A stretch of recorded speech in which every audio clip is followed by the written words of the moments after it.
Testing 1 2 3. Testing 1 2 3.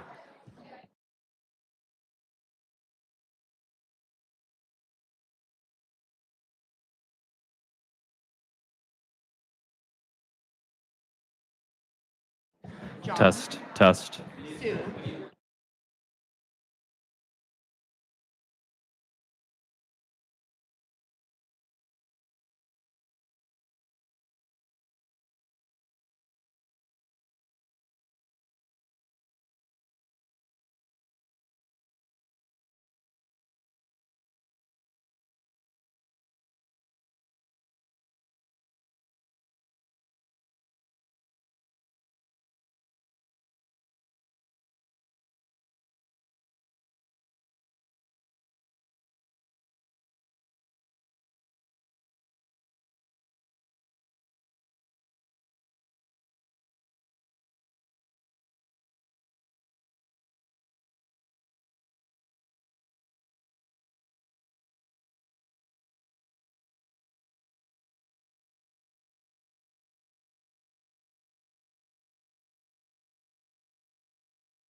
All right, we're going to kick off this public hearing. My name is State Representative John Wills. In a second, really quickly, I want to have the board members, the committee members introduce themselves. But first, I want to say that we will not have visual aids. We will not have you showing the signs in this committee. This is a public hearing. Our goal is to get as much information from our speakers and our presenters as possible. And the hindrance of outside influences would really kind of put a damper on that. So, Mr. Majority Leader, would you start with your introduction?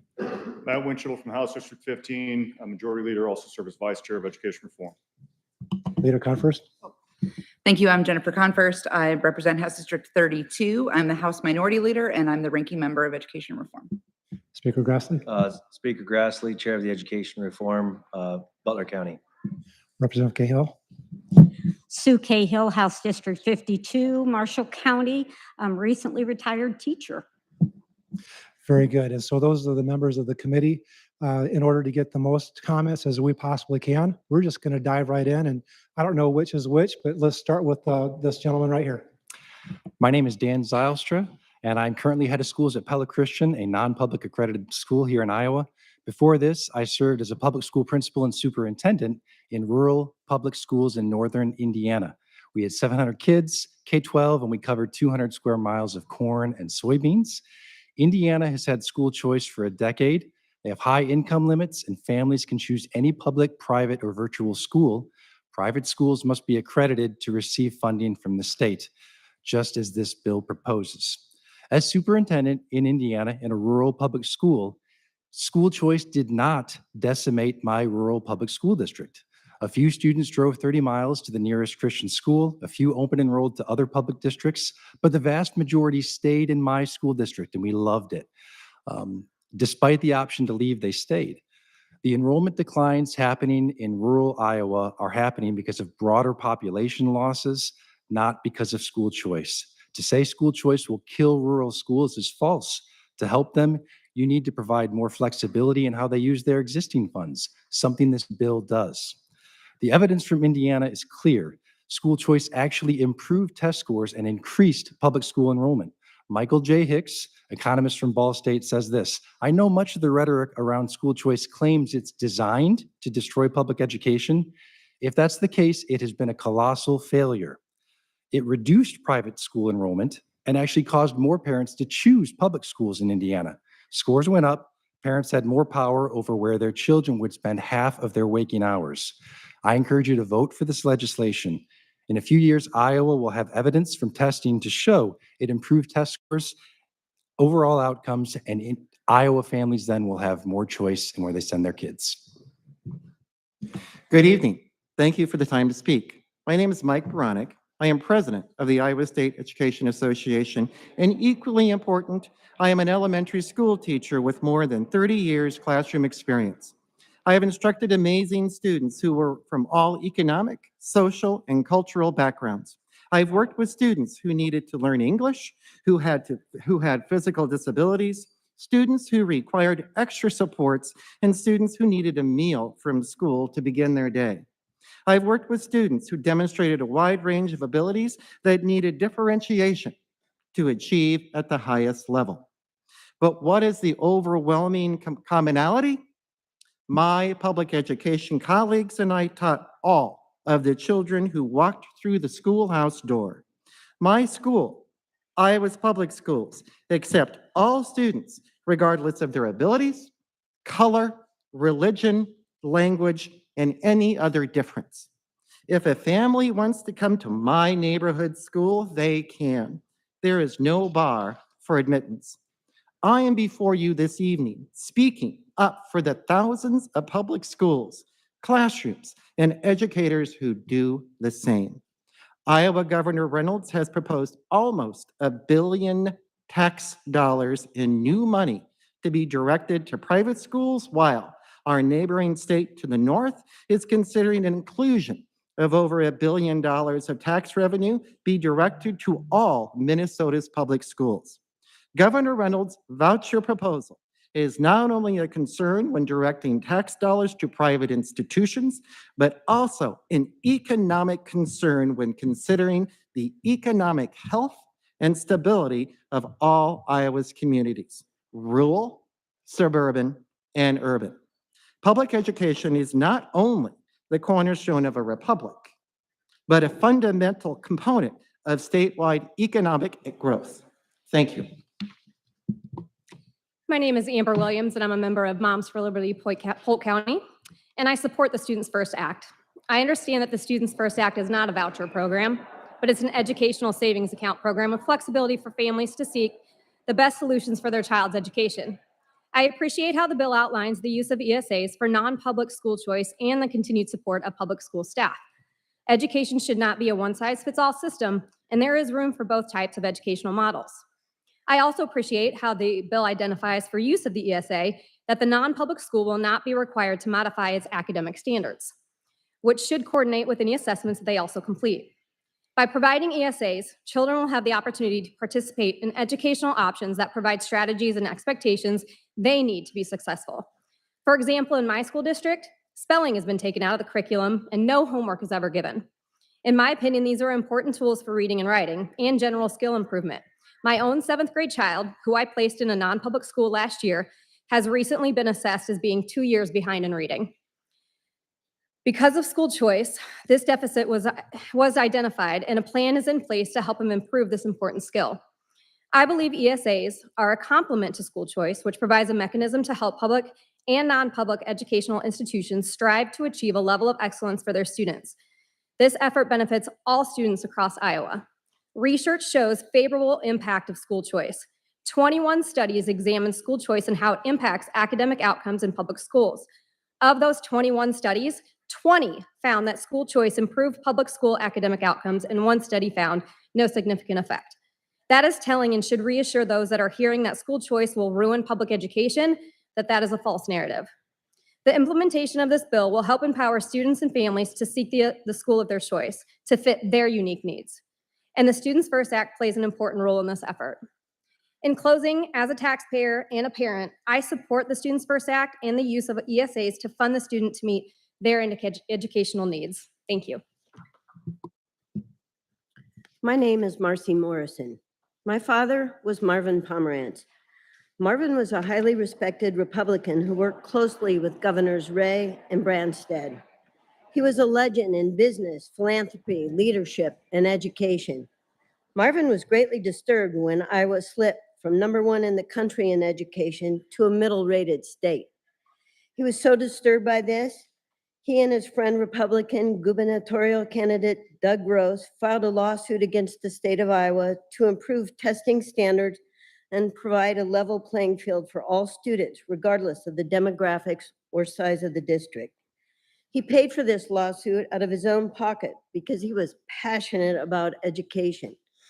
He was a Republican who was passionate about education. It's one reason I became a public school teacher, and my daughter is also a public school teacher. Would Marvin approve of vouchers in education? Doubtful. Would he approve of taking money away from already struggling public schools and students? Doubtful. Would he approve of redistributing tax dollars to private schools? Doubtful. Would he approve of decreasing support for students with special needs? I know he would not approve of that.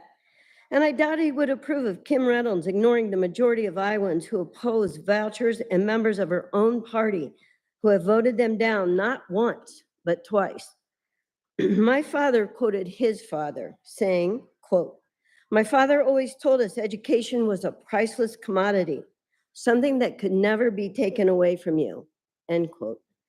This commodity is about to be taken away from the students of Iowa if the voucher bill passes.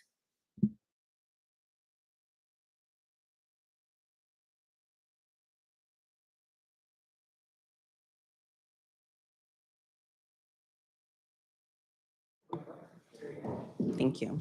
Thanks for your time today. My name is Samantha Fett, and I am a parent and a former Carlisle School Board member.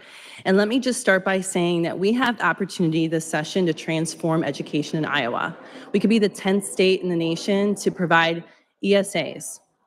And my support is strong based on the fact that this is an ESA bill, not a voucher bill.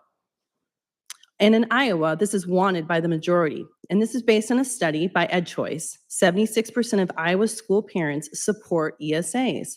That's a lot of Iowans. Passing this bill will allow full education freedom for families, providing true customization that allows us to think broader about our education opportunities. Iowans currently have a choice in choosing a pre-K school. They also have a choice in choosing a college. But anything K through 12, that's off limits because we're threatened by the power of teacher unions. Families' eyes have been opened in many ways, which was a result of Zoom schools during COVID. Families now are mobilized to fight for freedom in education. Our #1 budget line item in Iowa is education. It's actually 56% of the budget. And what do we have to show for it? Low test scores, underperforming schools, less than the best educated students. And school choice will not have a negative impact on the state budget in coming years. Many studies find that these programs save taxpayer money, and this bill will do just that. Families are always going to disagree on how to educate their children. It's either going to be by force or freedom, and school choice is the only way to move away from this one-size-fits-all disaster. The ability for families to have flexibility in their child's education without constraints of family dynamics is going to have unmeasurable opportunities in both rural and urban schools. Remember, this is not about public money for private schools. The money doesn't belong to either. It belongs to the student. So let's modernize how education is funded in Iowa with this bill. And if you disagree, then you're serving the system and not the best interest of the child. Again, let's take this to the finish line and do the right thing. Thank you. Hello, my name is Diane Crookham Johnson. I am from Oskaloosa, and I am a lifelong Iowan. I am an attorney and owner of Musco Lighting and a kindergarten classroom volunteer. I have served on the State Board of Education under Governors Branstad and Reynolds, and I am the past finance chair for the State Republican Party of Iowa.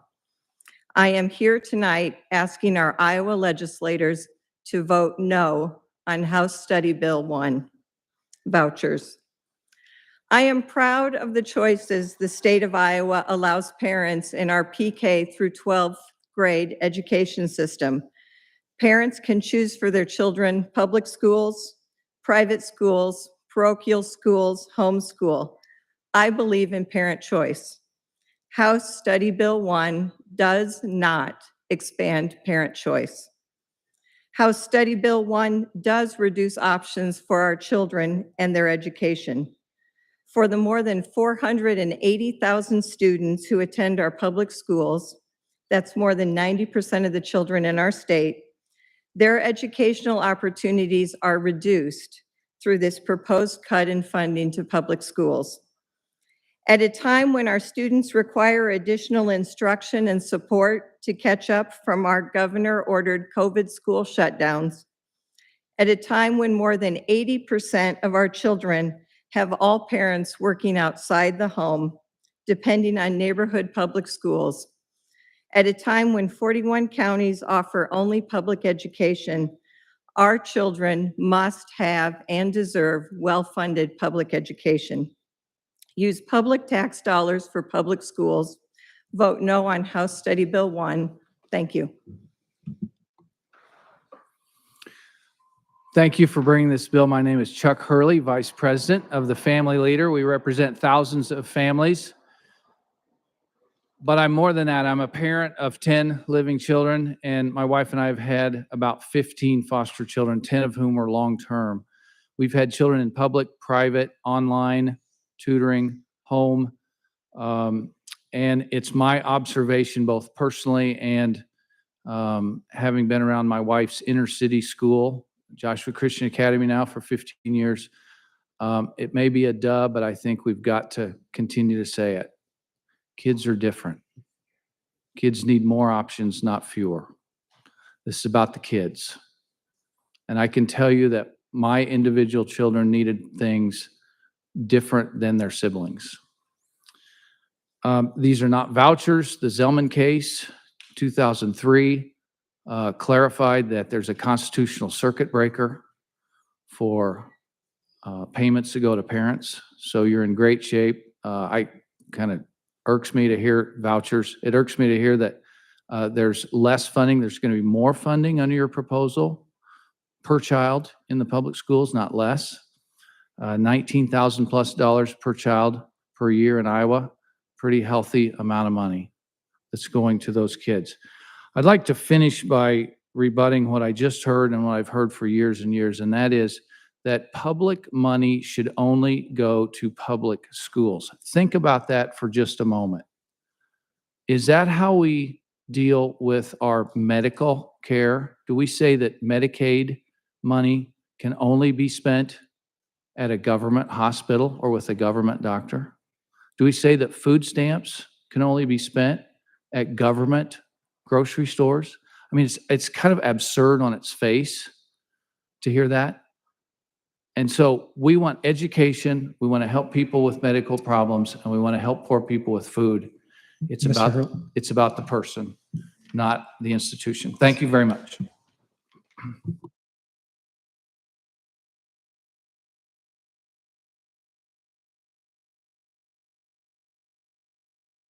And tell me that. Thank you. I'll start all over, everyone. Hello. My name is Finette Elliott, and I am a member of the West Des Moines School Board and a guardian of many nieces and nephews. Thank you for the opportunity for allowing me to speak today.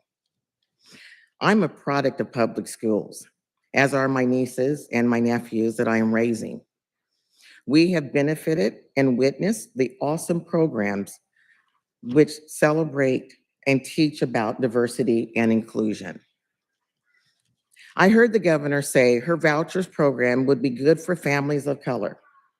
She clearly does not understand communities of color.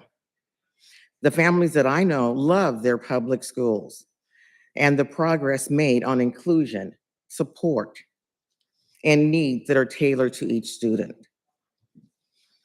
She assumes our families would feel supported and welcome at a private school.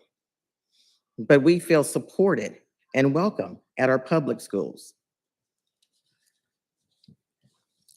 Our public schools are equipped with the needs of all of our communities. Private schools are not.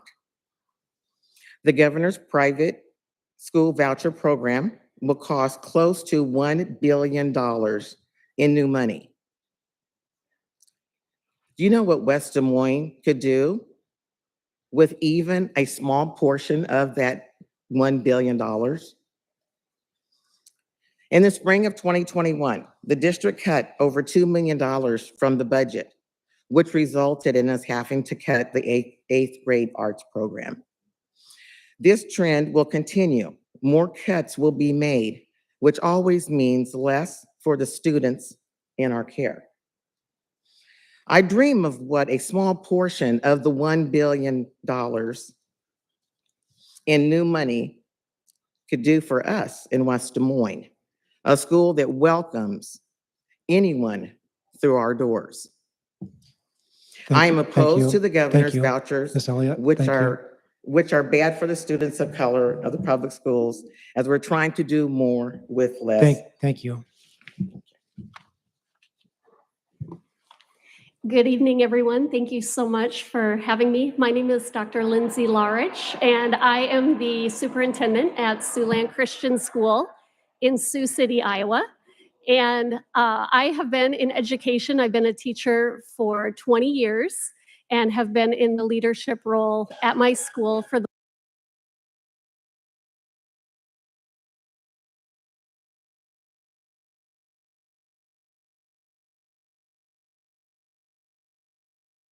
and respect both.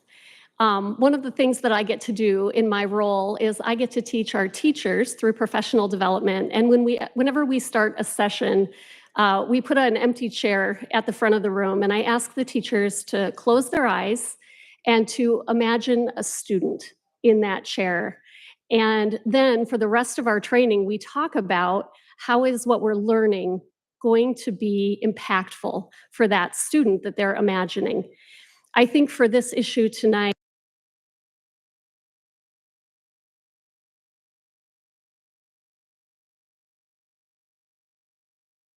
is best for the Iowa family in the front of the room. And to that, the answer to that question, I believe, is the ability to make choices for their children. I certainly have seen that the ability to choose and the recognition that kids are different and they need different environments is really powerful and important. In education, we have used research about this knowledge to help us drive differentiated instructional techniques, to create different environments for students. And so it simply makes sense that we know that kids might need different environments that private schools can offer or that public schools can offer. So I'm fully in support of this bill, and I thank you so very much for your time and consideration.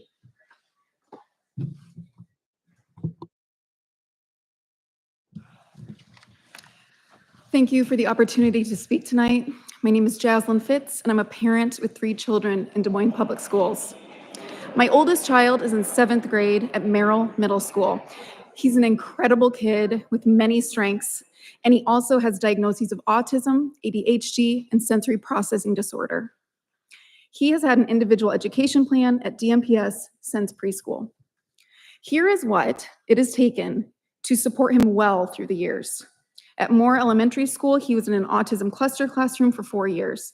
In 4th and 5th grades, he was integrated into the regular classroom with a one-on-one associate and pulled out for extra instruction. Now in his 2nd year of middle school, he no longer needs a one-on-one associate, but he still receives extra support in his classes, as well as pull-out instruction for extra math and reading. He has needed behavior support throughout. We have always felt that our son has been well supported at DMPS. We love public schools, but we also know that public schools are our only option. My son and others like him will have no choice to attend a private school because private schools can and will choose not to accept him and his specialized needs. Public schools accept and care for all children. In my mind, vouchers are discriminatory towards disabled children because there is no guarantee or mandate that they will be accepted and properly supported in private schools. Imagine all of the kids across the state like my son, most of whom who are not as well supported as my son, who would be helped if some of this $1 billion in new money to be spent on vouchers would instead go to the thinning resources spent on all of our children in public schools. Please consider my son and the thousands of other families in the same situation. My taxpayer funds should go to fund public institutions with access to everyone. Thank you.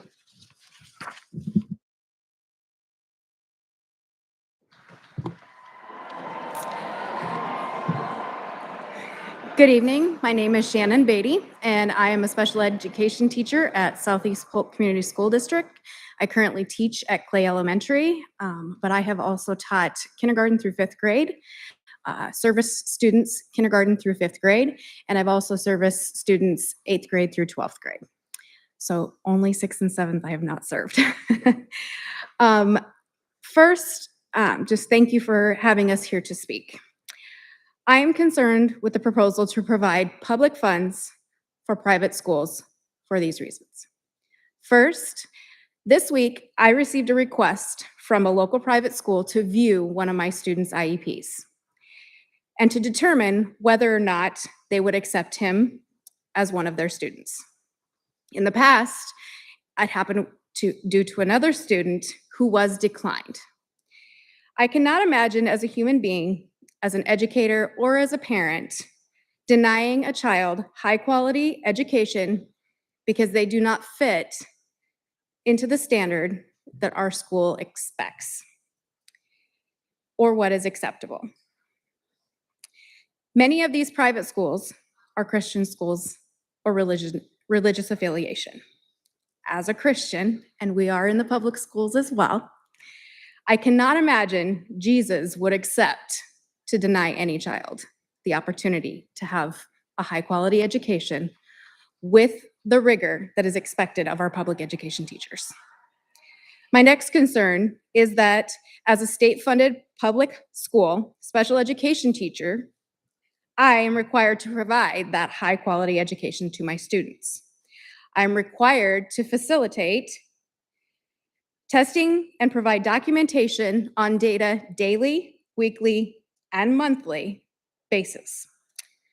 If I do not do this, I can be reprimanded for not meeting these required expectations in order to receive. Thank you, ma'am. Before we go on, just to be clear, are you a pro or a con? In favor or opposed? Okay, and you're opposed and in favor? Okay, thank you. You may begin.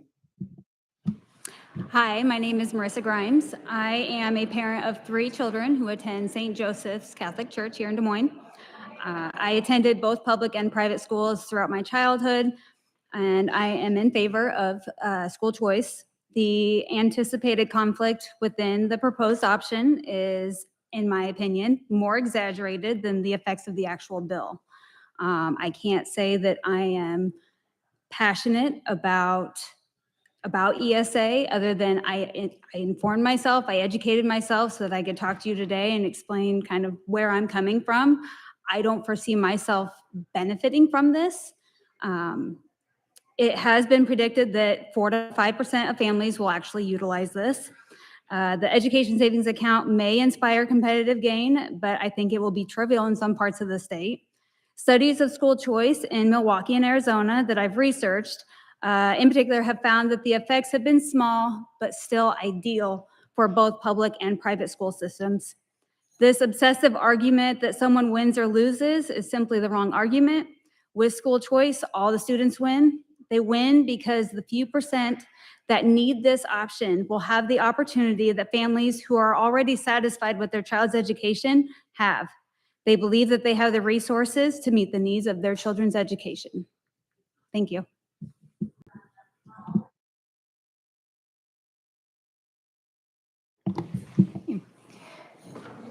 My name is Emma Bade, and I teach special education at Carver Community School in Des Moines.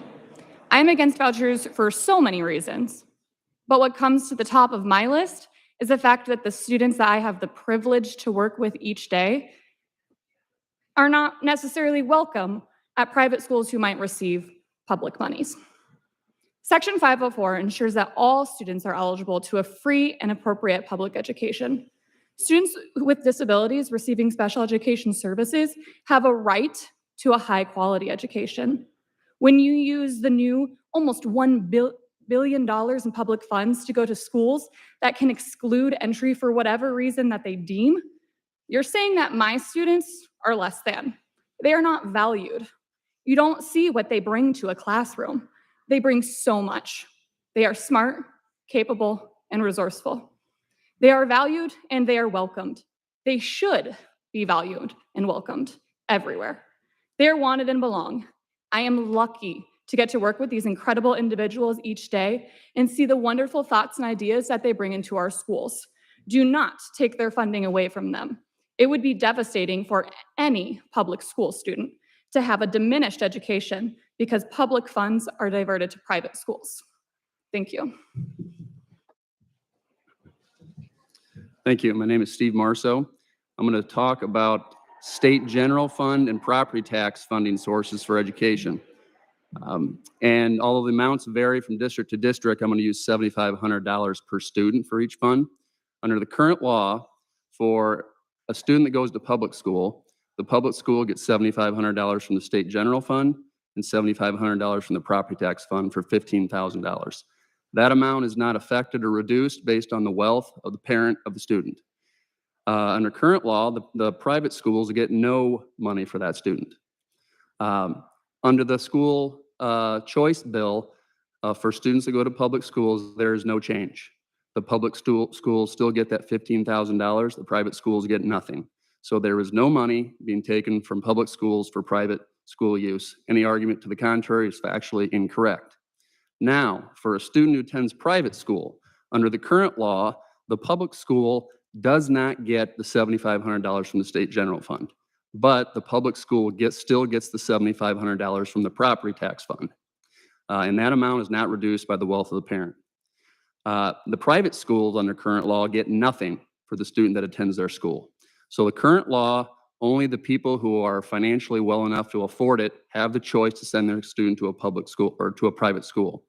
Under the school choice bill, for that private school student, the public school still doesn't get that $7,500 that they already do not get from the state general fund, but they still get the $7,500 from the property tax fund. They still get that. That's not reduced. So again, there's no public school money being taken for private school funding. The change, however, is that $7,500 from the state general fund that the public school does not get already, that goes to the private school. So again, no public money being taken for private school use, but what this bill does do is it increases the number of parents who now have a choice to send their kid to a private school if they want. Thank you. Good evening. My name is Rochelle Long. I am a West Des Moines business owner and a former community college adjunct instructor. I am a product of public schools, as are my children and my grandchildren. We believe in the system that accepts all children, rather than a system that gets to pick and choose who they want to accept. I believe in this system so much, I continue to utilize my time and energy towards its success. I work inside the public schools as a restorative facilitator, which means I help to create safe spaces for open dialogue for all students. This helps to create respect, listening, and honesty for all students to succeed.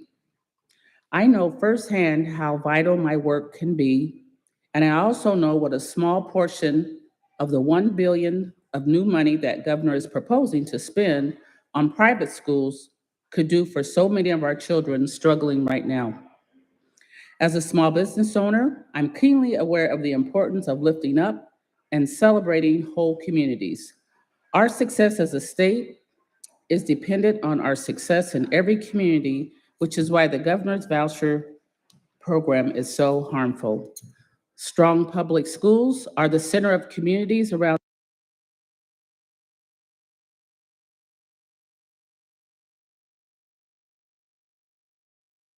Person knows that success is about investment and opportunities for the majority, not exclusion. Please consider how much our state, our communities, our businesses will grow and prosper with new investment in all of us, especially with more investment in our children. Do not spend $1 billion in taxpayer dollars on a program that will pick and choose who among us which they wish to admit.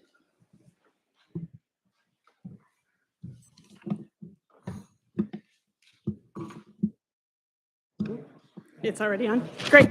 Sorry. My name is Janelle Kerr. We have 4 children that attend Holy Trinity here in Des Moines, and they attend public high school. We've been private school parents for nearly 20 years. I'm also a 30-year educator, some of that time in Catholic schools, some of that time in public schools. I'm here to represent the large number of private school parents who oppose this bill.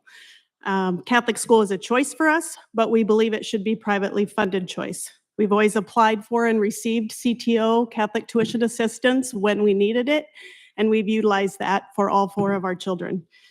Couple of reasons. Number one, the supporters of the bill will say that it'll help pay private school teachers better, so to attract more. I think that's a falsehood. We're heading into a severe teacher shortage, and it doesn't have as much to do with pay as you think. You're destabilizing the system. You're asking teachers to they get a lot of lack of support in the classroom with increasingly challenging students. So you're looking at destabilizing both systems. Choice is a good thing, mobility is not. I've seen mobility from district to district increase a lot in the last year since we've had open enrollment, and I think that's going to happen even more with vouchers. The price, of course, is staggering, and I think it's interesting that if a student chooses to go to private school and then decides that semester they want to go back to public school, that money isn't returned to the public school. That money goes into the general fund to be spent however legislators want. And so educators think, taxpayers think that their money is being spent on education, but really it's going back to the general fund, and we don't know how that's going to be spent. So either we have a foundation for separation of church and state, and a foundation for religious freedom in the state of Iowa, or we don't. I feel like this bill opens a Pandora's box that says we don't have those things.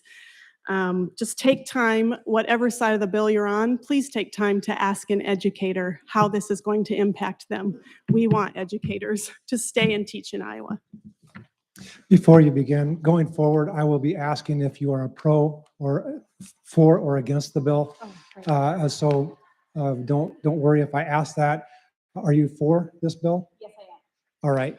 And who's opposed to this bill? No, I am. Okay, you can sit in that chair and you may begin. Thank you. My name is Elizabeth Harris, and I have been a teacher in Iowa with certification for over 20 years. And I love teaching kids.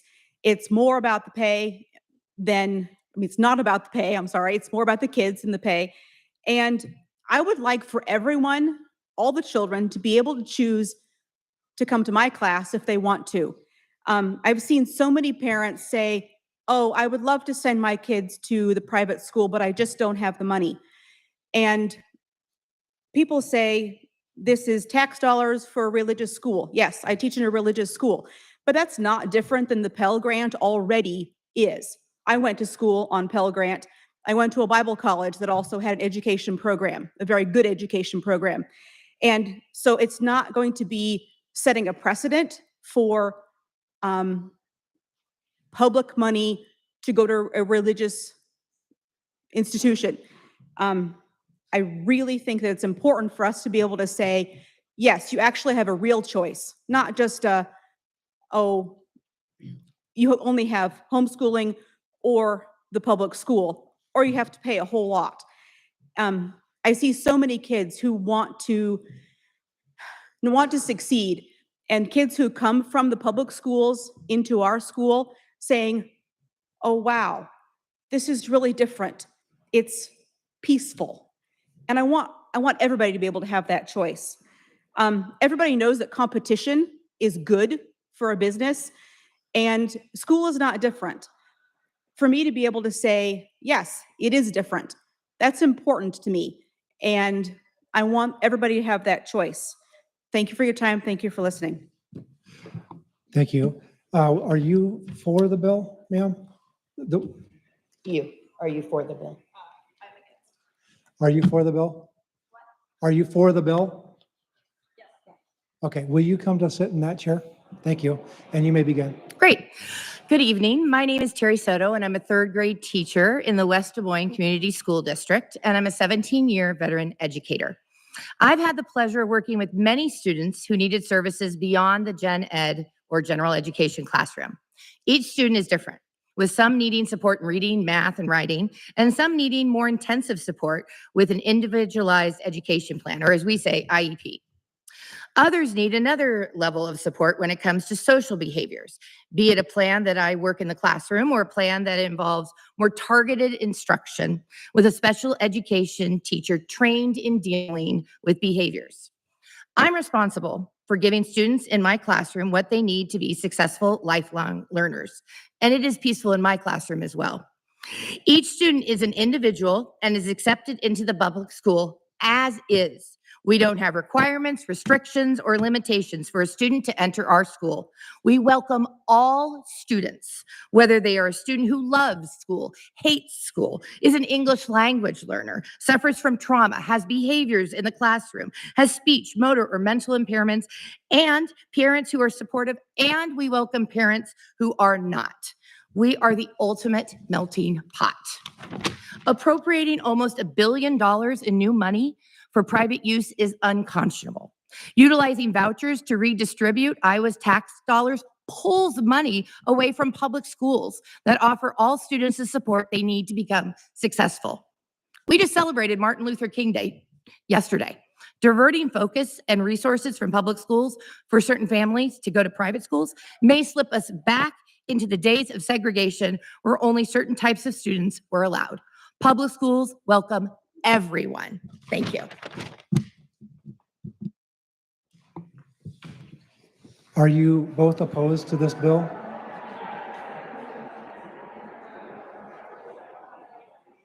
Are you for the bill, sir, in the blue shirt?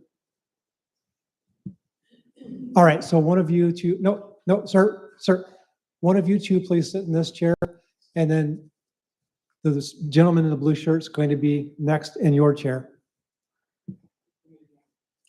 My name is Imelda Vargas, and I have 3 daughters. Adlemi is 16 years old and is a sophomore at Western Christian High School. Madeline is 12 years old and is in 7th grade. Melanie is 10 years old and is in 4th grade at Youth Center Christian. I'm here to tell you why I'm choosing to have my girls attend a Christian school. We start with my oldest in TK because her teacher in preschool recommended Youth Center Christian School.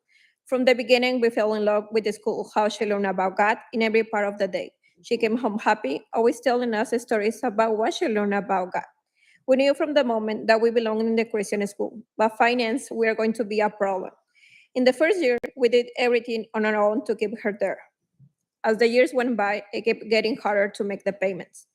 That is when we asked for help, and we are very thankful for the assistance we received to make it possible to keep my girls attending the Christian school.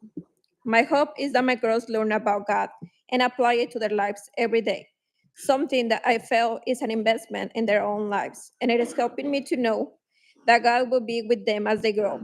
I know that a public school is an option, but I want them to be at the school where they can learn about God. Last school year was different for us. On January 9, 2022, our home burned down. At the point, I felt that it was going to be impossible for the girls and me to start over again because we lost everything. But God proved to me that when you are a part of a community, they help when it's most needed. My brother and his family took care of us. People that I didn't think knew me came and showed me how much they care for me and my family. And there is special thanks to a person that came to Western and saw my difficult decision to switch Adlemi to a different school, because it broke my heart to see the girls worry about switching schools. With tuition assistance, I know that God is with my family and that He wants my girls there. A school choice takes the financial barrier away and allows me to take decisions that are best for my children. Thank you for the assistance that I have been given through Sioux Center Christian and Western Christian High School. I can see that without the help, I would not be able to send them to the school of my choice. I love when my girls share stories and memory verse of when they sing and praise Him. All these things are what keep me focused to keep them at school. I know God will give me all that I need to keep them in the Christian school. Ma'am, thank you. Sir in the blue shirt, will you come to this chair? And ma'am, you may begin. My name is Ann Disher.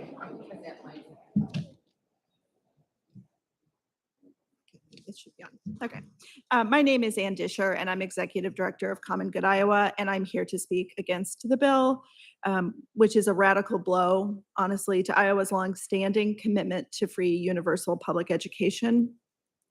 Public schools are Iowa's responsibility because public school students are Iowa's responsibility. Under this proposal, as public schools lose resources, and they will, so will public school students who comprise the overwhelming majority of Iowa students. And that happens in a couple of ways. First, if a school district loses enrollment to private religious schools, they lose that $7,600 per student.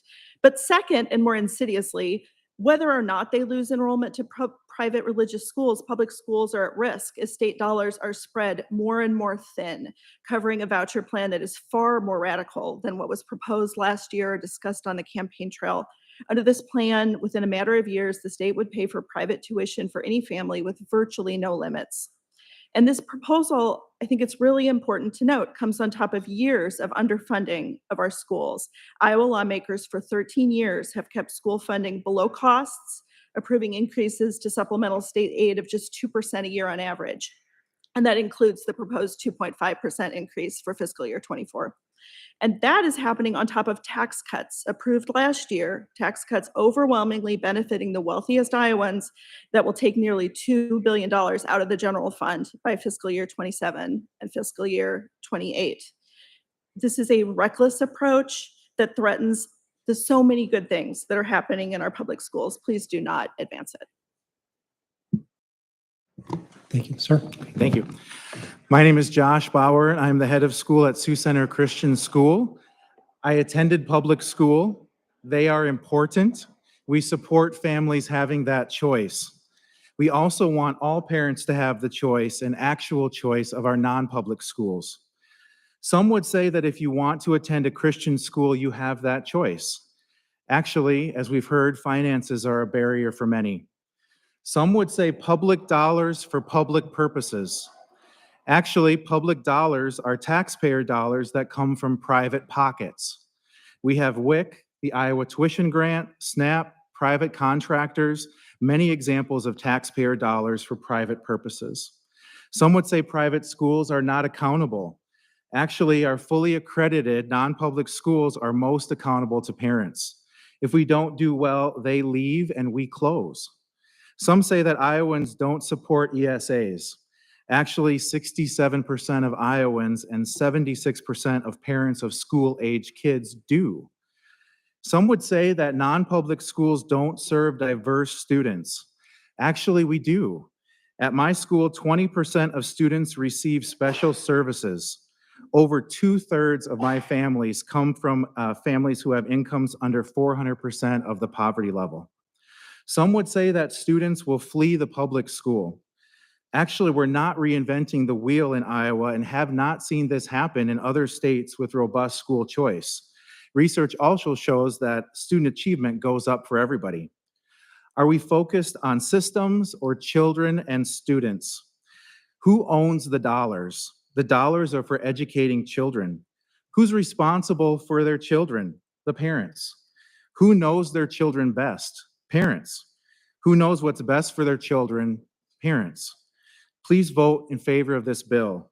It's time to empower all parents in Iowa because we want what's best for all students. Thank you. Thank you. Ma'am? Thank you. I'm Connie Ryan. I'm the Executive Director of Interfaith Alliance of Iowa and Action Fund. We strongly oppose House Study Bill 1 and vouchers in general. The fact is, most Iowans actually oppose vouchers. Iowans do not want public taxpayer funding to go to private schools. What do Iowans want? Increased dollars for public schools at a rate that adequately funds them. Iowans are proud of their public schools. The fact is, Iowans know the public schools have been underfunded for the last decade, and that has impacted our public schools, rural, suburban, and urban. Over the last few years, there has been a growing drumbeat about parental choice. Vouchers do not give parents real choice. Private schools choose who attends and who does not the parents. Private schools choose based on the child and family having the correct religion, the correct sexual orientation, gender identity. Private schools choose based on a child's ability or not. Private schools choose who is in and who is out. The governor has a commercial bragging that Iowa has increased funding to public schools by $1 billion over the last 10 years. $1 billion for 92% of our children. Ironically, the governor's staff disclosed to reporters last week that vouchers will total nearly $1 billion in public funding being diverted to private schools over the next 4 years. In other words, $2.5 billion at least over the next 10 years. Can you imagine if the governor prioritized public schools and public school children in your community at the same rate? Public schools serve every child who walked through the doors, more than 90% of Iowa school children. We ask that you reassess and redirect your attention to address the very real educational needs of our public school children. Iowans choose public schools. We ask you to do likewise. Vote no on House Study Bill 1. Thank you. Ma'am, in the white, are you against the bill? Okay, you'll go to that chair. Sir, are you in the jacket? Are you opposed to the bill? Or are you pro? Okay, you may go ahead. And just so we're clear, I'm against the bill. The order has kind of gotten a little. Okay, so Yeah. could I have you go to that chair? And sir, you'll stay here, ma'am. Sir, would you go to that chair and present the pro? Yes. Right now.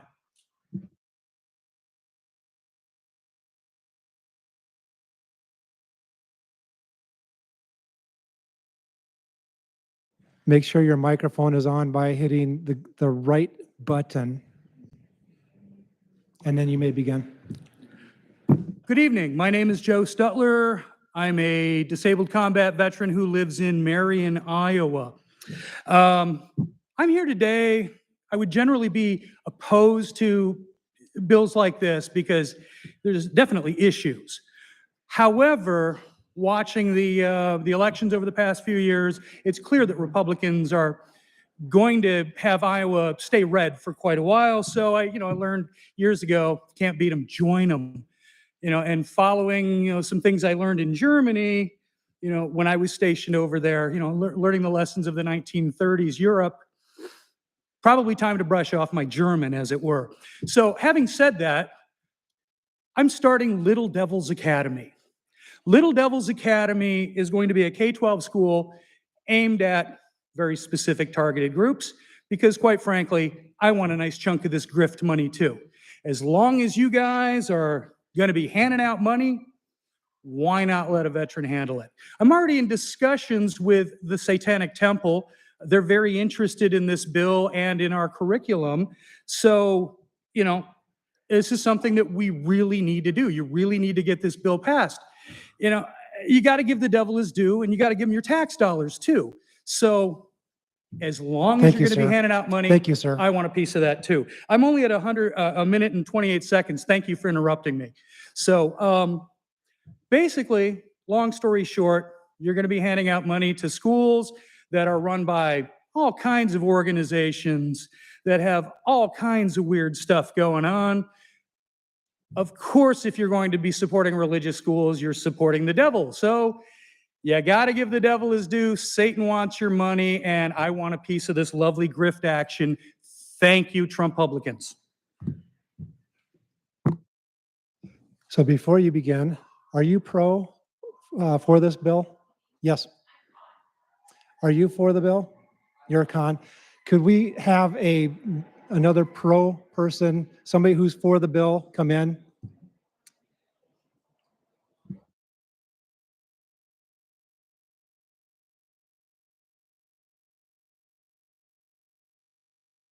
Are you for the bill, ma'am?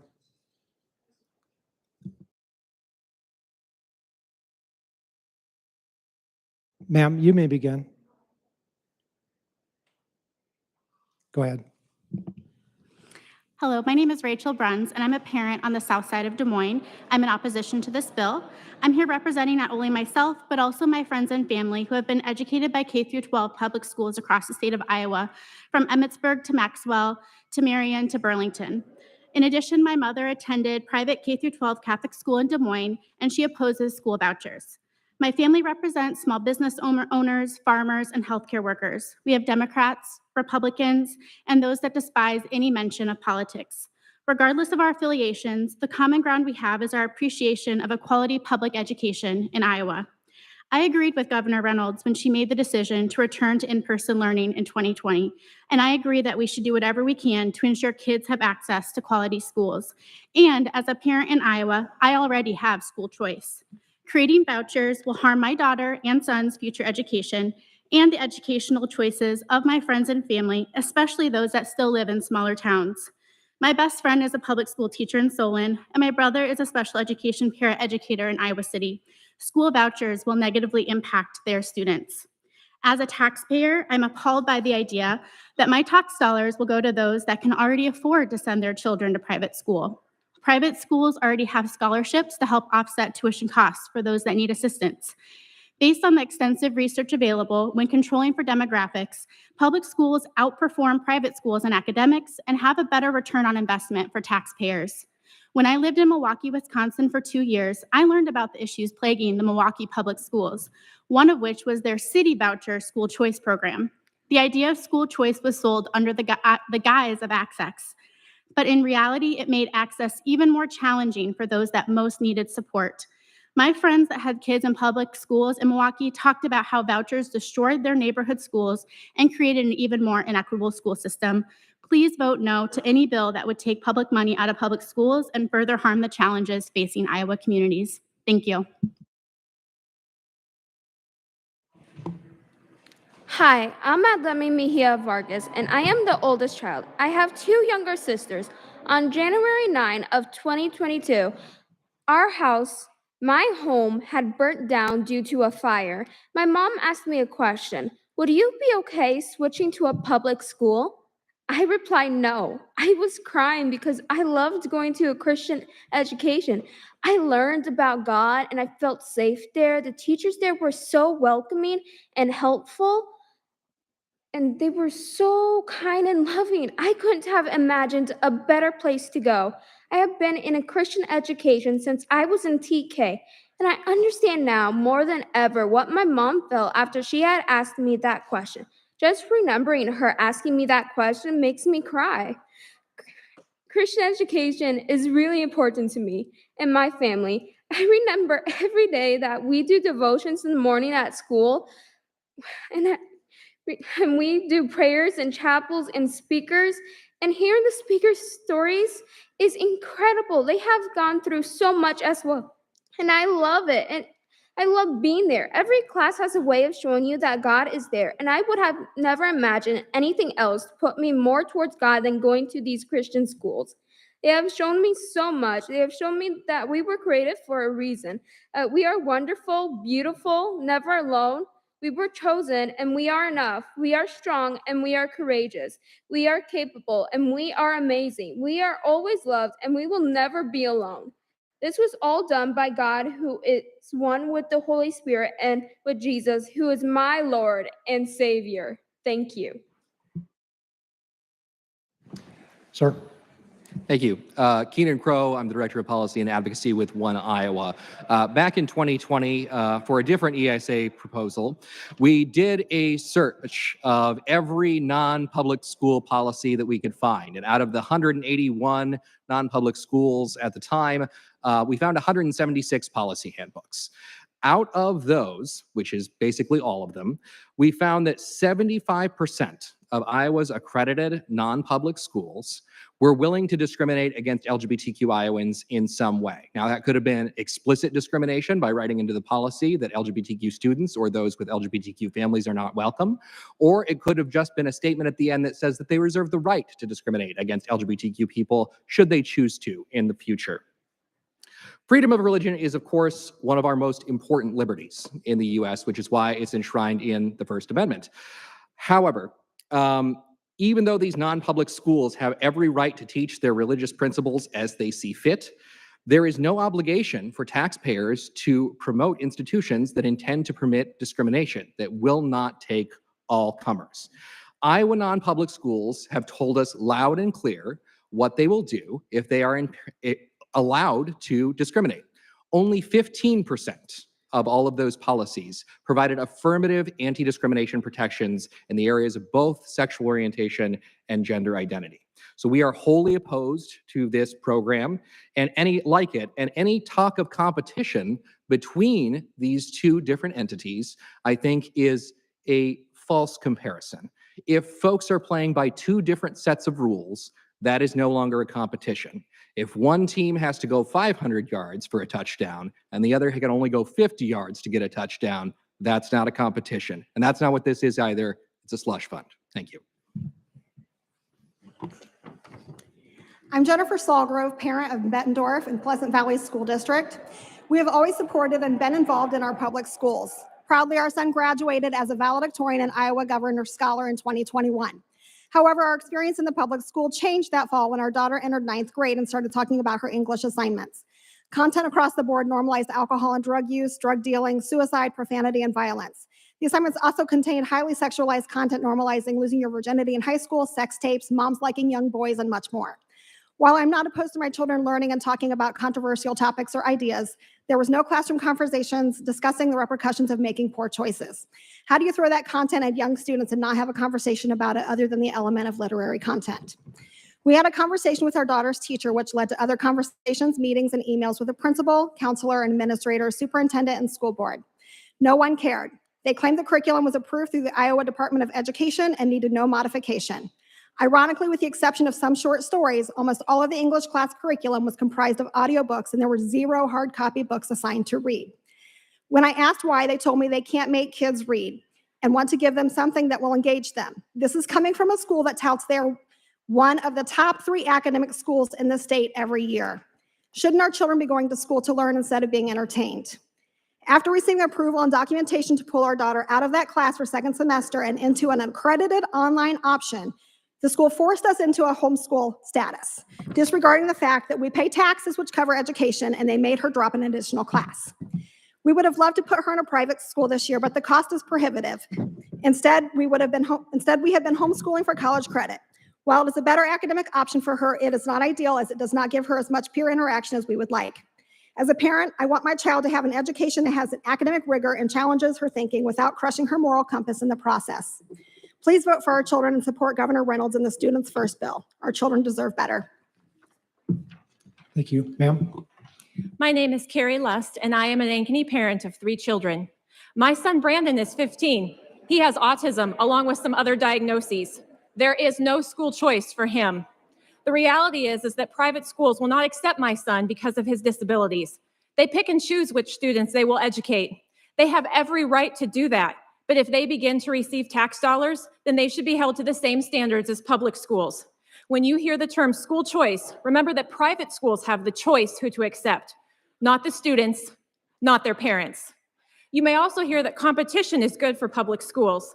Competition only works when there is a level playing field. Tax dollars come with rules, transparency, and accountability for how those dollars are spent. Requiring the public school system to play by those rules while exempting private schools is not competition. Every public school district in Iowa has the word community in its name. They are run by elected local officials and are accountable for every tax dollar they spend. One of the functions of our schools is as a public good, just like the fire departments, police departments, and even the streets and highways we drive on. Studies of voucher programs have not shown success, and I would like to share this quote from a recent article. Researchers from Notre Dame found Indiana voucher students slipping behind by several points in math over time.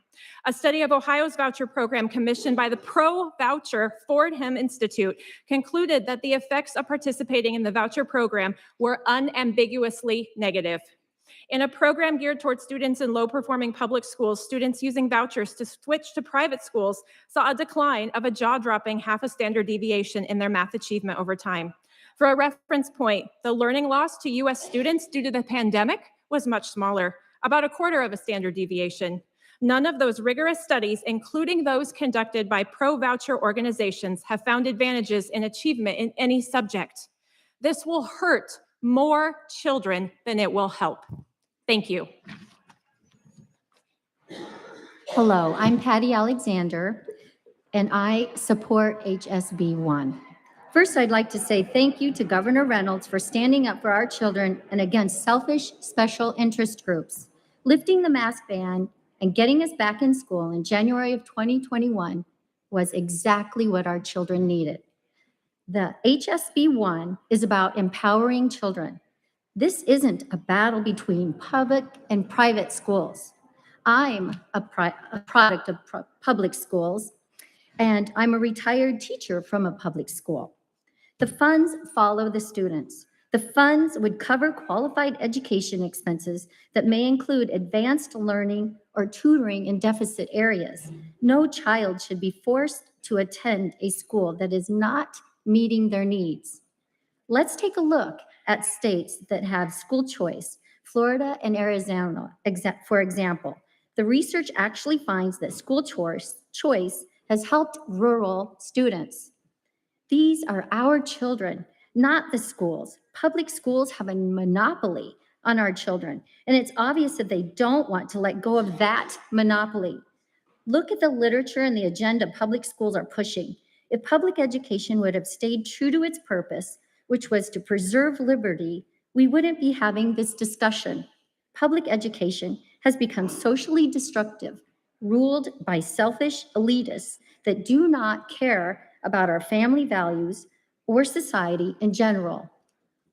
It's evident that the special selfish interest groups were wrong during the pandemic, and they are wrong now. These special interest groups are throwing out lies and fear. If we listened to them during the pandemic, we'd still be in our homes masked up and learning virtually. Let's do what's right for our children, not for these special interest groups. As a public educator who cares deeply for our students, I agree with Governor Reynolds, who cares about our Iowa children, and so should you. Thank you. Ma'am. Good evening. Thank you so much for your time this evening. Thank you for listening closely and deeply. I am the Reverend Bridget Stevens. My pronouns are she and her, and I am an ordained minister in the United Church of Christ. I'm also a small business owner, a spouse, a kindergarten volunteer, one of my favorite roles right now, and most importantly today, the mom of two brilliant junior high students. I attended public schools for my formative years in K through 12 and my undergraduate degree in the University of Wisconsin system. And when it came time to go to grad school, I attended a private seminary that was funded by my tuition and private donors who were interested in sharing and growing my religious training and leadership. I am a fan of both public and private schools for their particular roles. My faith compels me to be here today to voice my opposition to this bill. As a straight, cisgender, white Christian woman, I am usually in the large minority in every room that I am in here in Iowa. And I am proud to leverage any and all of those privileges that I have in order to share them with everybody else. I love that public schools have to say yes to all of my neighbors. My Christian faith teaches me to intentionally care for my neighbors. I love that kids of all abilities, backgrounds, races, religions, families, socioeconomic levels, and more are not just welcomed, but celebrated and honored in our public schools. I intentionally send my kids to our neighborhood public schools because they are celebrated and supported there. And then I drag them to our religious institution for confirmation, much against their will.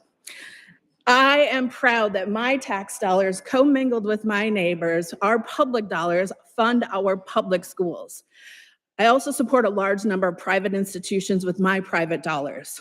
I've been an executive in a religious organization, and the thing about religious institutions is we are allowed to say no, and unfortunately we do a lot.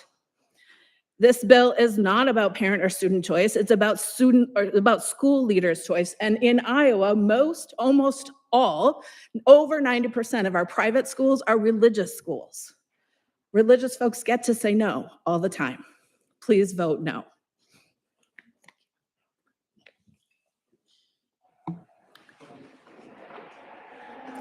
Hello, my name is Arlene McClintock. Thank you for having me here and allowing me the opportunity to speak. I am the Executive Director of ACER, Hispanics Aligned for Choice and Education Reform. I'm a first-generation American. My mom is originally from Mexico. I was actually born in Texas and then grew up in the state of Iowa in a small rural town.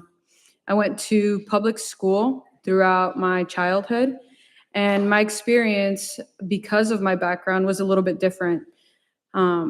Growing up in an all Spanish speaking household, going to an all English speaking school was a little bit of a challenge and transition. I remember going to parent teacher conferences as I learned the English language. I was the one that translated for my mom so that she could understand what my teachers were saying. And so in addition to that, there wasn't a lot of diversity in my school. There was maybe a handful of us that were Hispanic or Latino. And that resulted in a lot of bullying for my brothers and I. When we would walk home from school, we were often met with just a lot of negative and ignorant remarks from some of the people that we went to school with. And my mom didn't have any other choice but to send us to the public school. And now as an adult, I've had the opportunity to work with other Hispanic and Latino families in our state, and they share a lot of the same concerns. Even if it's not racial bullying, I think that one of the biggest issues that faces our schools is students that don't feel safe in their academic environment. And so I believe that public choice is important for our schools because it allows our parents to put their kids in a safe learning environment where they can thrive. And so I'll be a mom this coming summer, and I just want to be able to provide that option for my future child as well. Thank you. My name is David Dubchak. In 12 years in teaching, I have taught every grade, K through 12. And I've sat here and listened to passionate arguments and research that somehow supports both sides. But you know what I've not heard? Is proponents of this bill going to a school and asking, what do you need? The needs of our students are more immense than they have ever been, and the resources we're given have not kept up with that. They have increased, yes, but not kept up with the needs we've been given. Now, many of you are here expressing disappointment in your public schools. In my 12 years, every teacher I've worked with has worked tirelessly to support and advocate for every kid in their class, and then come here to ask this legislature to beg for you to give us what we need, and then not gotten it. If your school isn't meeting your needs, then ask this committee why the state won't give your school what they need. It is this state government's responsibility to ensure every school has everything it needs to educate every child. That is your job, not designing a system by which you can abdicate that responsibility and then allow a select few a way out. And don't be fooled. Vouchers won't give everyone a choice. The students who need the most resources are not the ones the private schools are willing to take. Passing this bill is a signal to every teacher that you have abandoned us just when we need your help the most. The way to create opportunities for all is to support a robust public school system with a government that champions giving every school the resources it needs to educate every child. Speaker Grassley, start over. Go back to your districts, talk to your teachers in your schools, and ask them, what do you need? Thank you, ma'am. You may begin.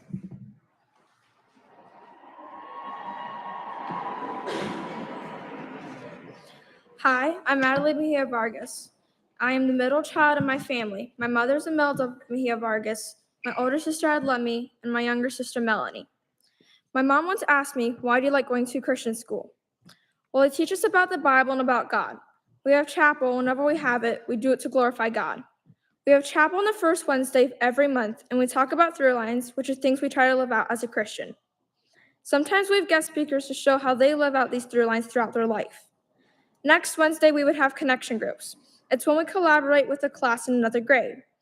We do an activity to show how the through line we learn, to get to know each other, or just to have fun. God has watched me and my family through some rough past years, and so has the school.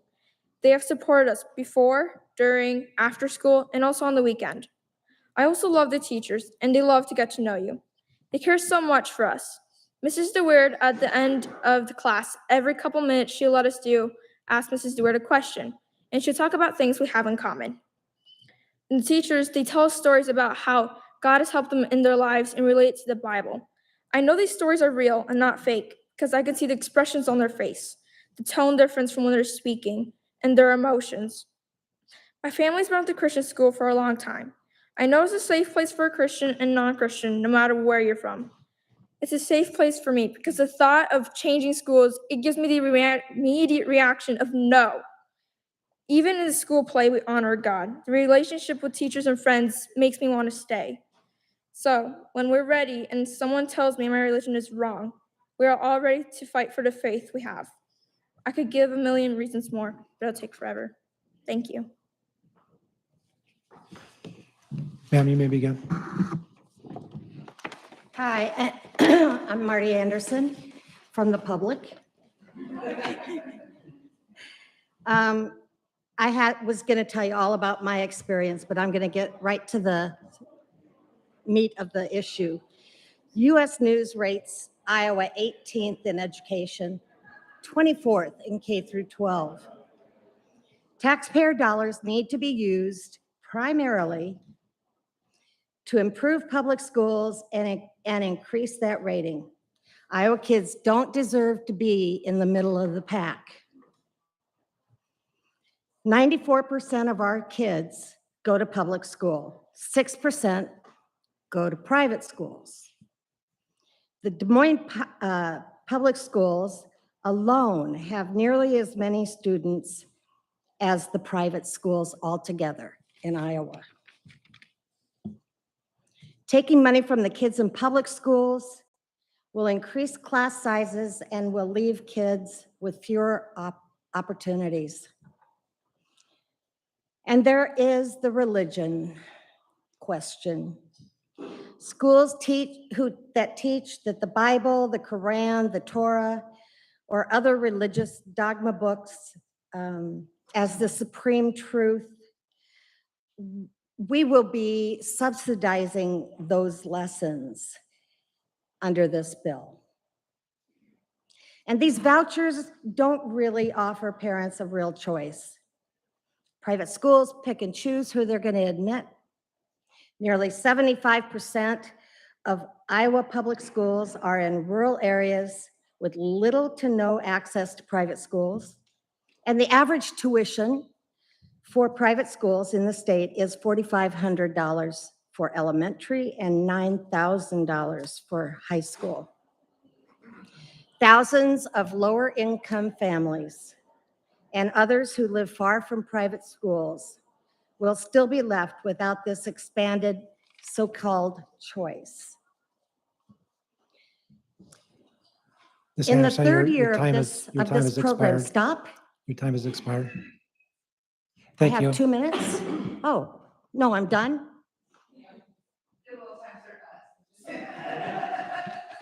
Okay, I had more to say, but I'll leave. See y'all later. Thank you. You may begin, ma'am.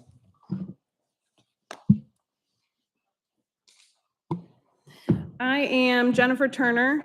I am in support of the educational savings accounts. I'm changing this up a little bit because I hear others talk about how great public schools are, but they're underfunded.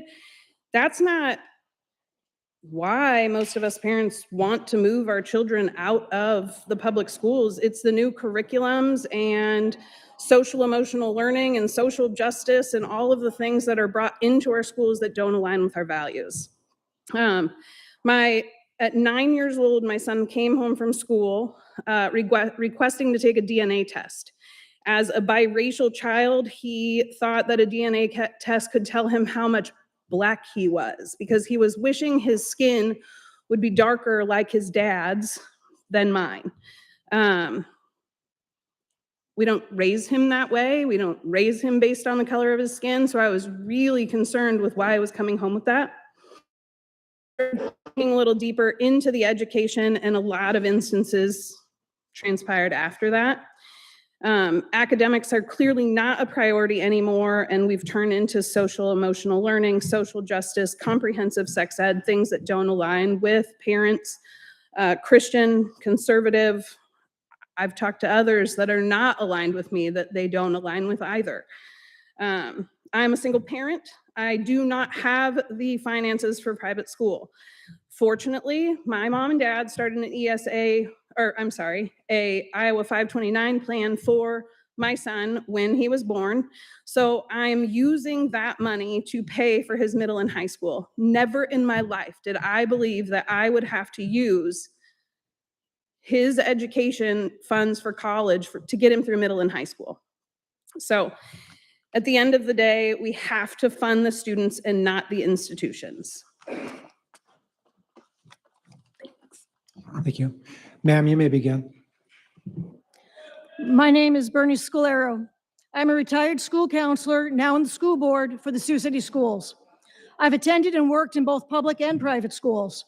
I'm not opposed to school choice or parent choice, but this bill sets up a false choice. My district has career academies and pathways in partnership with our community college. Private school students also access classes we provide because of our comprehensive program availability. We welcome a diverse population. We address socioeconomic needs, mental health, ELL, and special education. Strong education only happens if we have the money and resources to have the programs and staffing we need. Chipping away at our funding sources will only hurt our hiring and retention of quality teachers. If one school loses 10 students, it loses about $76,000, but the expenses stay the same. Taking more money away from schools who are already struggling financially will force them to eventually shut down. How is that providing more choice for your communities? When the needs of a student at a private school can't be met, they are sent back to the public schools because we educate all students, regardless of behavior or educational needs. And parents already have a choice, like open enrollment, online classes. One can couch a bad idea with fluffy terms, educational savings accounts, parent choice, but there is no comparison between public and private schools regarding accountability, transparency, oversight.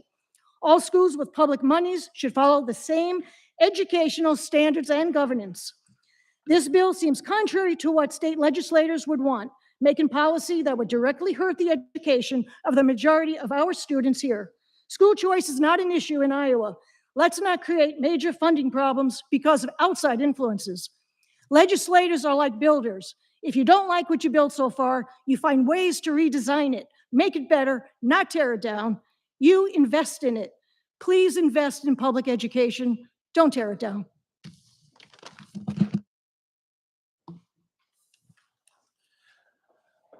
Good afternoon. Members of the committee, my name is Oliver Bardwell. I'm with Iowans for Freedom and Iowa Parents United. I'm also a parent in a group in Van Meter who just found out today from the Des Moines Register, no less, that our concerns with curriculum presented in a community petition were ignored and that the request to get back to a more neutral and wholesome learning environment were denied. This was done by a vote that took place during a snowstorm right before Christmas without the only board member present who was really listening to the community and representing the community. This is just one example of all the issues where parents are having with not being heard across Iowa. So I'm here today to express my support for Iowa Students First Act. Iowa parents want a voice and they want a choice. They want to be heard and they want their children to have the opportunity to an education that aligns with their family's values. This legislation would be a great first step in that direction. I'd like to address a couple of misconceptions about the bill. I thought it had already been done, but this is not a voucher program. It's an educational savings account program or an ESA, but I keep hearing voucher. One of the things I've heard a lot today is public money for public schools. And this is an outdated concept. We've been using public money for private institutions for a long time in Iowa. We have Medicaid, food stamps, Section 8 housing. All this money goes to private institutions or companies. We put $50 million a year of public money, quote unquote, into the Iowa Tuition Grant Fund to be used for students and colleges across Iowa. And this bill will not harm public schools, as we've heard over and over today. The money will still go to the schools even when the ESA is used by a student. The Students First Act will not only provide more options for low-income families, it'll allow superintendents to access previously unusable categorical funds, which could in turn be utilized to benefit their teachers and staff. This bill is a direct result of our governor and our representatives listening to parents. So please let our voices be heard and vote yes on this bill. Thank you. Thank you, sir. You may begin, sir. My name is Nick Covington. I taught high school social studies for 10 years, and I'm the parent of 2 children in public school. As a teacher, I saw firsthand that most Iowans, including teachers and parents, want the same thing: strong, quality public schools that give every student the freedom to reach their full potential and where all students deserve the freedom to learn and succeed. As recently as 2020, Governor Reynolds boasted about Iowa public schools, saying, quote, "We have strong local control rooted in communities and parents who care deeply about educating their children. We have the highest high school graduation rate in the country and more high schoolers taking college courses than any other state," end quote. Now, in the flurry of unpopular bills targeting education this session, one thing is clear. The legislature fully intends to create a 2-tier system of Iowa schools. One, a micromanaged public system where the strong local control once praised by Governor Reynolds is undermined. And the other, that receives public money but is not accountable to public oversight. I'll share just one example of the waste, fraud, and abuse this 2-tiered vision will invite into our state. Last year in Oklahoma, the co-founders of Epic Charter Schools were charged with felony racketeering and embezzlement related to operating their virtual charter school system. They cost taxpayers at least $22 million by engineering a complicated criminal enterprise through their management of charter schools, spending public dollars on their personal credit cards and diverting money toward political contributions. The Oklahoma State Auditor called it, quote, "the largest abuse of taxpayer funds in the history of the state," end quote. First with Medicaid and now education privatization, to predatory would-be fraudsters who view the Treasury as their personal slush fund, Governor Reynolds says, Iowa is open for business. If we have enough money to fund a 2-tier education system, we should invest it into improving accessibility and equity and expanding school programming to guarantee the right of every Iowa child to a free, appropriate, and excellent public education. Thank you. Sir, you may begin. Thank you, Representative Wills. My name is Rob Zaley, and thank you for the opportunity to testify in front of this subcommittee on the important issue of educational savings accounts. I could take this time to talk about ESAs and the tremendous success that they have achieved everywhere that they've been tried. Success not only for the students who switch to private schools, but also the students who remain in public school. I could do that, but others I'm sure have already testified to this fact, and the studies can easily be found online with a quick Google search. I could testify about giving parents a chance to pick a school that best fits the needs for their child, how choice and competition are the hallmarks of creating success and promoting freedom.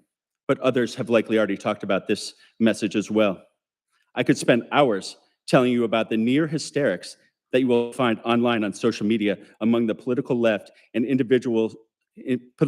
individuals and school administrators, people who obviously have a political goldmine to protect and are willing to say untruthful and misleading things in order to score a like or a retweet. But this would put me in the mud with them, and I won't do that. Instead, I would like to focus on the kids. In my personal life, I volunteer at a school tuition organization. This is a charitable organization that raises money for children who need something other than public school. We raise millions of dollars to provide tuition assistance for these children. This is the kind of message you need to hear. It is a message of hope, love, and enthusiasm.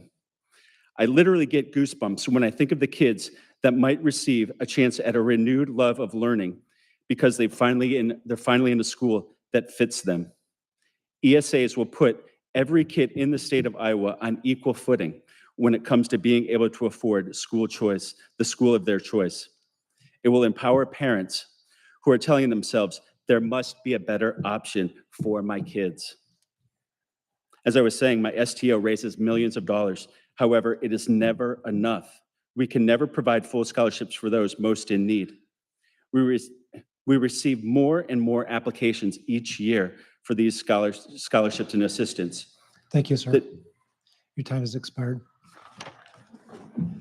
You may begin. Good evening. Thank you for the opportunity to speak. My name is Jacob Bolson, and I'm coming to you from Hubbard in rural Hardin County. I farm, I work in the agricultural equipment business. I'm a man of Christian faith and conservative values, have 4 children in our public school system, and volunteer on a variety of community organizations, including the last 7 years on the Hubbard-Radcliffe Board of Education. With that Christian faith and conservative values, I trust that I share common values with many of you here tonight.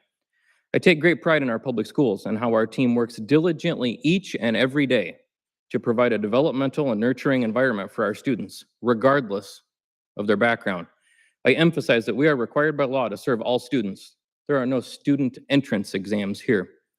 If there's one thing I've learned through 7+ years on the school board, it is the depth of complexities that exist in public education, such as Iowa code requiring a minimum of a 3% salary increase to certified staff, regardless of what SSA percentage this legislature sets. And the extreme rigor that goes into ensuring tax dollars are invested in the most efficient and traceable manner possible, including annual audits. Just because an ESA recipient needs to be accredited does not mean it has equitable accountability compared to public schools. If the majority party believes that ESAs are needed to reform education in Iowa, then let's have an ESA policy that sets a level playing field based upon facts. The magnitude of misinformation and utter lies that are present in this conversation is embarrassing. For example, Iowa public schools do not invest $17,000 to $19,000 per pupil on direct education, and you've even heard that tonight from people at this table. This is absolutely false. But if a person does not have an understanding of Iowa public school finance, especially in rural areas, it is very easy to have viewpoints manipulated by lobbyists and people with misguided agendas. I'm going to close with 2 quotes from a recent newsletter from a member of the majority party. Iowans have come to know House Republicans as a common sense conservative caucus. We need more common sense accountability for Iowans' tax dollars. Those came directly from Speaker Grassley's newsletter last week. So let's put these statements to work, set aside the misinformation, set aside the lies, and truly problem solve to further advance education in the state of Iowa. Thank you for your time this evening. Hi, excuse me. My name is Michael Pfeiffer. I'm a parent from down by Winterset, Iowa. We're hearing so much about the future that I would like to start with a quote from a future Iowan. Captain James T. Kirk, who in Star Trek VI stated, "Some people think the future means the end of history. The future is the undiscovered country, and people can be very frightened of change. Changes have happened throughout our history. My grandfather graduated school with only an 8th grade education when that was accepted practice. If he were alive to be here, he would tell him that he walked barefoot uphill both ways in the snow. Of course, they could walk back to school, as the state was dotted with one-room schoolhouses back then. Now is the time for the next great leap, allowing families the opportunity to determine the best fit and type of education for their children that they can excel in. I ask all of you to continue looking at this bill, strengthen it by adding language that doesn't let a bunch of unelected bureaucrats monkey with it to the point that it doesn't look anything like what you intended. During my 12 years of teaching in public schools, we were told that the kids were different. They needed to be treated and taught to differently by administrators and experts. If we still hold that to be true, then it is time to shed rules and old paradigms and let families truly make that choice due to the differences in kids that they know best. I urge you all to pass HSB 1 in a form that allows all opportunities for students everywhere in the state. And as for our future, it awaits our arrival, and our direction, according to Captain Kirk, is second star to the right and straight on till morning. Thank you. Good morning. Sorry, good evening. It's been that long of a day. I'm Catherine Johnson. I'm the Executive Director of Disability Rights Iowa. We are the Iowa Protection and Advocacy System for individuals with disabilities in the state of Iowa. I come here tonight in opposition of HSB 1. I want to take a few minutes to explain some of the high points in my written testimony on the impact and our concerns on students with disabilities and their families in Iowa. First off, this proposed bill will result in less protection against disability discrimination for our students. We have, over the past 50 years in our society, worked very hard to have federal protections for students with disabilities to ensure their equal access to education. This voucher bill would take us back about 50 years in terms of those protections. There's three big bills, or three big laws. There's Americans with Disabilities Act, which would not apply to a religious non-public school. Rehab Act, which offers protections against discrimination based on disability, which would not apply unless the school receives federal funds. And then most importantly, from our perspective, is IDA, disciplinary protections, would not apply. This would allow a non-public school to exclude and segregate students with disabilities, to remove them through disciplinary proceedings without considering if their disability was a result of those behaviors. There's federal protections under IDA that would prevent that. That is not something that the non-public schools would have to comply with. So I said, this voucher bill would take us back 50 years in terms of protection. It would allow non-public schools to deny admission of students with disabilities, to expel students with disabilities, to deny special education their services. The results would be particularly problematic and troublesome, especially in the rural districts. Rural districts are already having difficulty providing services due to funding, personnel, and then transportation. The transportation between the non-public school and the LEA, where the specialized service would be in a rural district, could be hours apart, which will result in the student losing half a day, perhaps, of education. I ask that you vote no on this bill, as it would impact our kids with disabilities in a very negative way. Thank you. Before you begin, sir, you're going to be the last speaker, ma'am. So you may begin, and you're going to come up here, and then you'll be the last speaker for tonight. Go ahead. Thank you guys for having us here tonight to speak. My name is Chad Webb. I'm a single father. I raise two kids, and my son is 6 years old, and he's nonverbal with autism. I heard the last woman speak about protections from American.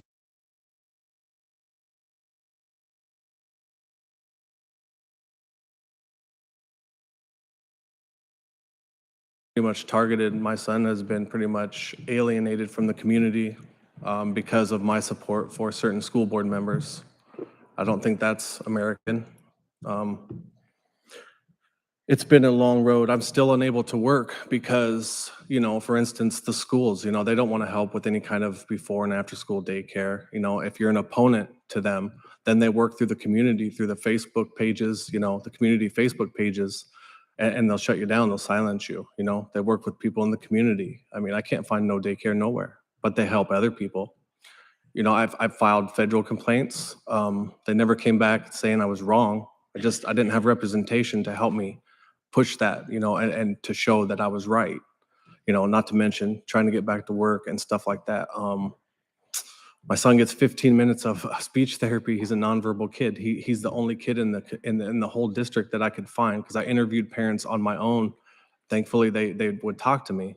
They have actively worked with other therapists in different offices where they would help with speech therapy by speaking to them, which I have evidence of this, and I'm working through the licensing board right now to get this issue resolved, hopefully. But there's a false allegation made, right? We're in a room together. It's my word against hers, right? Of course, 3 weeks later, that's when we get word. I mean, there was no issue for 3 weeks. I mean, this is a big deal. You know what I mean? This is a big deal, and it has very big implications on my son getting help. This is medically necessary. So for anyone to say that the schools, don't care about how you feel or vote or whatever, it's not true. It's 100% not true. They're just trying to hide it okay. Anyways, that's all I wanted to say. I could go on and on, but thanks again. I appreciate it. Thank you to the members of the committee, and thank you for being here on a relatively late evening. My name is Damian Thompson, and I represent Iowa Safe Schools. We're an organization that works with over 10,000 LGBTQ students in all of Iowa's 99 counties. Our organization is registered as opposed to HSB 1. This bill would provide taxpayer dollars, public dollars, to institutions that openly discriminate in their admission and hiring practices in regards to LGBTQ Iowans. This isn't mere speculation, as 75% of Iowa private schools have policies which either explicitly or implicitly discriminate against LGBTQ students in admissions or LGBTQ adults in hiring practices. These same schools also discriminate against students with disabilities when it comes to admissions. Providing public dollars to schools that discriminate is fundamentally incompatible with the concept of equal protection under the law. I would urge the members of this committee to stand against this bill, which will ultimately enable exclusionary education. Thanks so much. My name is Trish Wilger. I'm the Executive Director of the Iowa Alliance for Choice in Education. We support this bill because it provides alternatives to all Iowa parents when it comes to educating their children in the form of an education savings account. We should be funding the education of children, not funding institutions. We should be funding the education of children, no matter where that education takes place. Unfortunately, this is painted as a public school versus private school issue, and we've heard so many passionate people on both sides of this issue come here tonight. Parents feel strongly about their choice and if they like it or not, and if their child is doing well there. We should be giving the opportunity to more parents to make those choices. And if parents move to a school district because they like that school district and they have wonderful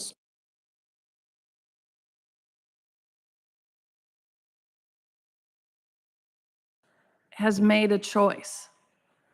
Some people don't have the opportunity to make that choice freely. Most parents are going to continue to educate their children in their assigned public school, even if they have access to an ESA. For those who'd like something different, let's help them out. Every child in Iowa is important no matter where they are educated. Let's put all parents in a position where they can freely choose where and how their child is educated. I thank you for your time, and I ask the House to pass this bill and support all Iowa families. Thank you.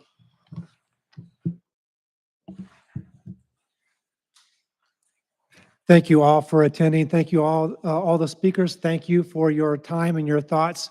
That concludes this public hearing for tonight. Thank you.